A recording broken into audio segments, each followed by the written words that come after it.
आज ये बिहार शराबबंदी को लेकर एक तस्वीर सामने आई है पटना से। वो दिखाएंगे। पहले एक बयान है जो सदन में कहा गया था, उसको सुनिए और इसके मायने जो है ना वो आज बहुत जरूरी है। सुनिए पहले। और यही व्यवस्था आप देख रहे हैं कि आपको शराबबंदी की समीक्षा करने की बात कहते हैं तो आप लोगों को बुरा लगता है, लेकिन आपको महोदय देखना चाहिए कि 10 वर्ष हो गए हैं। 10 वर्ष ने आपने क्या खोया, क्या पाया? आपने जिस उद्देश्य से शराबबंदी लागू की थी वो उस उद्देश्य की पूर्ति हो रही है कि नहीं है? और अगर आज तमाम व्यवस्थाएं महोदय आप देखिए, एक सूखा नशा घुस गया। शराब की एक पैरेलल इकोनॉमी जो सरकार के समकक्ष खड़ी हुई है, जो लगभग 1 लाख करोड़ रुपए की है, तो सरकार के सामने खड़ी है महोदय, जो सरकार का मुंह चिढ़ा रही है, सरकार को मुंह चिढ़ा रही है। आज ये व्यवस्था खड़ी है महोदय, इससे आप पीछे नहीं हट सकते। सूखा कारोबार, सूखा ड्रग्स का कारोबार महोदय, आज एनडीपीएस एक्ट हम लोग के सामने है, कहां है? उसको प्रभावी रूप से लागू कीजिए।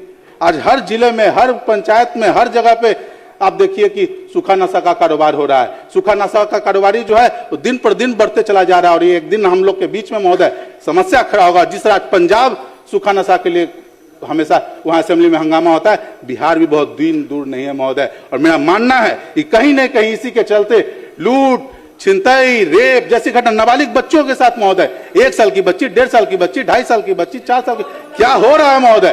क्या हो रहा है? नवरूणा का भी देखना चाहिए। आप सिर्फ एक घटना के बारे में नहीं कह सकते, नवरूणा का देखना चाहिए। आपको नीट छात्रा के साथ क्या हुआ देखना चाहिए। आप एक घटना के बारे में कह के जिम्मेदारी से आप नहीं भाग सकते हैं। जस्ट देखिए, हम लोग सभी यहाँ लोग बैठे हैं, हम लोग को एक बात समझना चाहिए कि आज कुछ लोग इधर हैं, कुछ लोग उधर हैं सिर्फ। लेकिन आज जहां की बात करें, सम्राट चौधरी जी कहां थे उस समय? कहां थे उस समय? तो पता कीजिए। तो देखिए, सच्चाई से आपको बात रखनी चाहिए और इस तरह से टिक्का टिप्पणी करने से नहीं होगा, क्योंकि सवाल तो सबसे पूछा जाएगा, सवाल सबसे पूछा जाएगा। महोदय क्या हो गया पुलिस की जो हम लोग? देखिए, एक बात स्पष्ट है बिहार में कि ये पुलिस वाले, अब ये जो जगह है, इस जगह को देखकर पता लग रहा है मुसहरी, मतलब मुसहर जो जीताराम मांझी जी समाज के हैं, उस समाज के लोग आज भी ये काम करते हैं।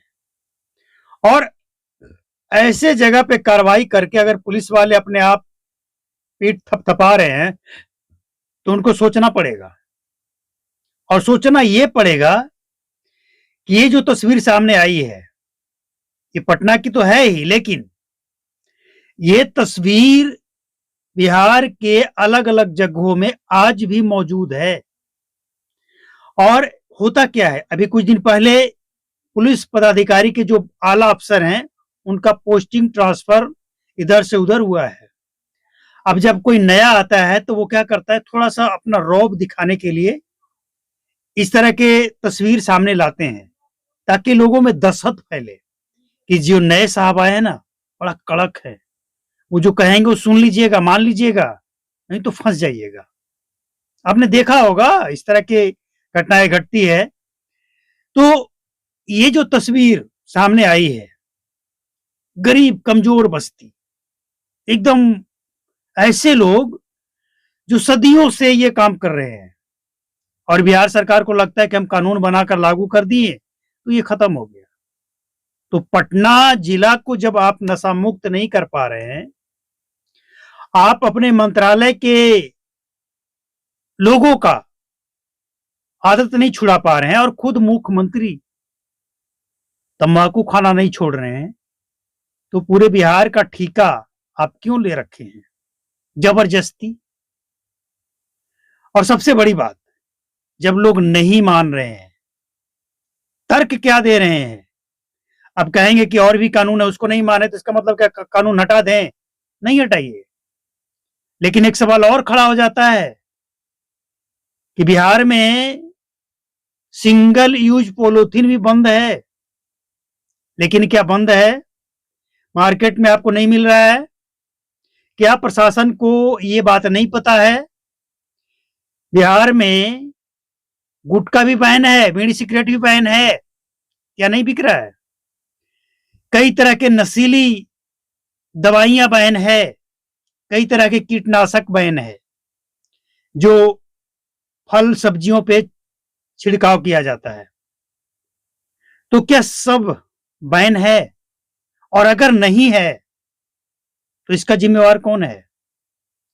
सवाल ये नहीं है कि आप कानून लागू कर दिए तो लोग क्यों नहीं मान रहे हैं। सवाल ये है कि मनमाने का जिम्मेवारी किसकी है।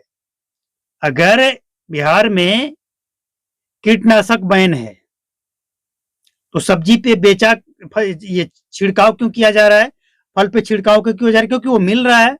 और मिल क्यों रहा है, किसकी मिली भगत से। और ड्रग्स को कैसे आप भूल जाएंगे, ड्रग्स क्यों आ रहा है। मतलब सरकार चाहे जितना भी बचने का प्रयास कर ले, सरकार को हर हाल में ये जवाब देना पड़ेगा कि अगर शराब बंद है, सीधा एकदम स्पष्ट है, अगर शराब बंद है तो बिकता कैसे है। अगर बंद है तो नहीं बिकना चाहिए ना। और अगर बिक रहा है इसका मतलब शराब बंद नहीं है। बंद है तो कैसे बिक रहा है, और बिक रहा है तो बंद कहां है। और अगर नहीं है तो फिर इन गरीबों को क्यों जेल भेजते हैं पकड़ पकड़ कर। और उन लोगों के जो 10-10 लाख 50 लाख करोड़ करोड़ का शराब लेकर आता है, एंट्री लेता है और मौज कर रहा है, क्या कहेंगे। बस ज्यादा लंबा चौड़ा नहीं, छोटा सा सवाल।